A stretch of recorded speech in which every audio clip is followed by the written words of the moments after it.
All right, welcome back to another episode of Asset Coach and Tax Strategist. And hey, thanks for being a subscriber. If you're a subscriber, if not, go ahead and take this moment and go ahead and subscribe. Give us a thumbs up if you like our content. If you don't like our content, give us a thumbs up and we'll try better next time. If you want to add any comments, if you don't want to subscribe, that's totally fine. The best way to not subscribe is to go ahead and subscribe and hit the little bell so you get notifications. If you're just somebody who likes to hate on people and that kind of stuff, go ahead and subscribe and hate on us. We'll be happy to read your information. It just adds fuel to the fire and gives us a good idea or indication that affirmation that we're doing what we need to be doing and we're doing the right thing. So, but today's episode is about China. Right? What a shock, Bob! You've done a lot of episodes on China and California. Well, it's easy too. And according to Business Insider, as I just shared my screen, when we look at this most recent article, this was actually September 11th, chart of the day. The U.S. is importing more goods from Mexico than China for the first time since 2003. Look at that. That is substantial. So let's look at this. Let me draw right here. And then what happened in 03? We had the tech bubble. And then all of a sudden we got in bed with China and things just started skyrocketing, right? COVID, we tried to recover and we're like, no. Okay. And so I don't think we should be, this current administration should take a lot of credit for this. Of course they're going to, but I think who needs to take credit of this is you. You, the American public, you, the business owner, you, the person who is just completely frustrated and angry and disappointed with China. Now, again, you've heard me talk about this before, is why are we so enamored with China, a communist country? We hate Russia, right? We despise Russia. Even saying the word Russia just gets our blood boiling and we're so angry and mad, right? Why? Why are we like that with China? Very simple. They have a lot of people and cheap labor. And that means we can buy our goods and services cheaper. And therefore, companies can make more money, sell more goods. Because why? Because the United States is a consumerist country. That's it. We're consumers.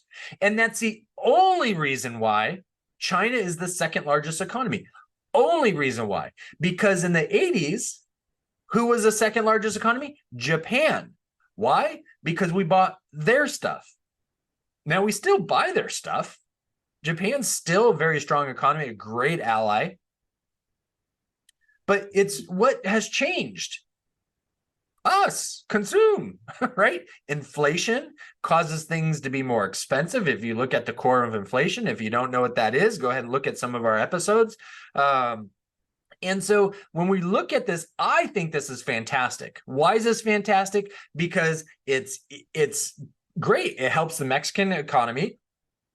They're our neighbor, right? So we can have better trades with our neighbor. We can probably, hopefully, try to reduce some of the power of the cartels there. Don't necessarily think that's going to happen since we, the United States, could easily kind of stop them. Well, I wouldn't say easily. But we allow the cartels to exist. We really do. And so, but when you go down here and you look at our chart of the day is from Bank of America, which shows that the U.S. is importing more goods from Mexico than China for the first time since 2003. The reversal of a decades-long trend comes amid heightened economic tension between the U.S. and China and a geopolitical tension flare. Amid those tensions, U.S. companies have been quick to diversify their supply chain and production capabilities out of China into other countries. I love it. Love it. I think this is fantastic. I think this is great. Okay, I do. And I have some other articles talking about precious metals and how China over the last couple of decades has kind of hoarding precious metals. But then all of a sudden, it's crazy. Articles are coming out that there's new deposits found in the United States and other parts of the world that actually are larger than China's. So, coincidence? I don't think so. But conspiracy theorists, Probably a little. Okay. Amid those tensions, U.S. companies have been quickly to diversify. Now, over the summer, computer maker HP said it would shift its production of millions of laptops to Thailand and Mexico. Good for you. Good for you. Now, even Apple, which makes most of its products in China, is starting to diversify its supply chain out of the country and into a number of others throughout Asia. Now, here is Apple's. You want to know Apple's business model plan is? Okay, cheap labor, trendy products, and you charge more. Okay, so if you have profit, how does profit get equated? Revenue minus expenses.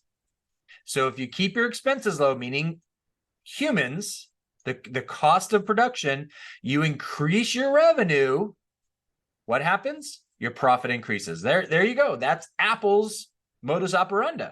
That's it. Done. Okay. Also helping boost Mexico's share of U.S. imports are American car companies that have increasingly shifted production to Mexico over the last decade. Ford, General Motors, Chrysler, Kia, Volkswagen, Nissan, Mercedes-Benz are also a few other car companies that have manufacturing presence in Mexico. The ultimate concern for U.S. companies that have manufacturing exposure to China is the potential for a conflict between China and Taiwan, which, if it happens, could lead to a significant shutdown in the economic relations between the U.S. and China, similar to what happened between U.S. and Russia after the outbreak of the Ukraine war. So, I don't know. What do you say? What do you think? What's your opinion? I know what mine is. You know what mine is. I think this is fantastic. Quite honestly, I would be okay with buying goods and services a little bit more expensive if we didn't have to produce them in China. I'd be okay with that. I would.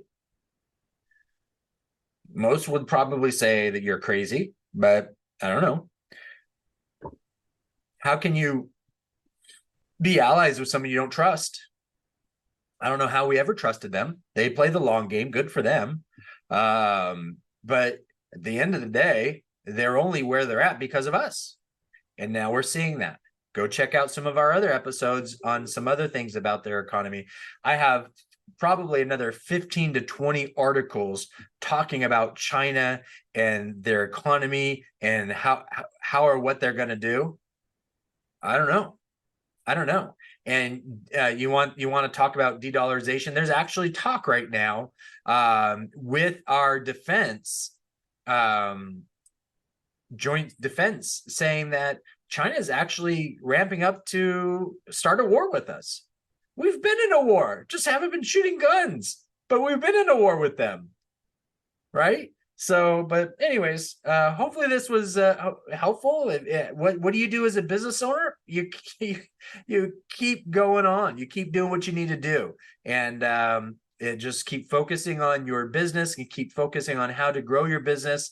This will work itself out. I'm very excited about this news and looking forward to seeing updates on what this looks like. I'd be completely happy to say goodbye, China.